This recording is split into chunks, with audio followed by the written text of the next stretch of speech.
அஸ்ஸலாமு அலைக்கும் ஃப்ரெண்ட்ஸ். ரொம்ப நாளாக ட்ரெண்டிங்காக இருந்த கேஜிஎஃப் தொக்கு பிரியாணி நான் இப்போ தாங்க சாப்பிட்டேன்.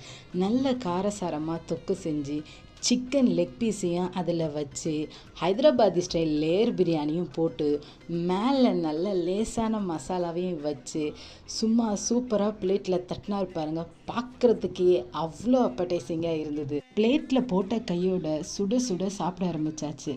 மசாலாவோட விரைய வச்ச சாதம், சிக்கன் பீஸு, வெங்காய பச்சடி எல்லாத்தையும் எடுத்து வச்சு அப்படியே சேர்த்து சூப்பராக ஒரு பெரிய பைட்டாக உள்ளே இறக்கியாச்சு.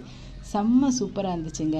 கிரேவியோடு வச்சு சாப்பிட்றதுக்கும் ரைஸ் நல்லா இருந்துச்சு, ப்ளைனாக சாப்பிட்றதுக்கு கூட ரைஸ் சூப்பராக இருந்துச்சு. நல்ல சுட சுட காரமாக சாப்பிட்ட பிரியாணிக்கு ஏற்ற மாதிரி ஒரு ஜல்லிக்கட்டு சோடாவையும் எடுத்து குடித்தாச்சு. நல்ல சீட்டிங் கெப்பாசிட்டியெல்லாம் நிறைய இருந்தது. இந்த சோடா எனக்கு என்னமோ ரொம்ப சூப்பராக டேஸ்ட்டாக இருந்தது. குடிக்கிறதுக்கு ரொம்ப நல்லா இருந்தது.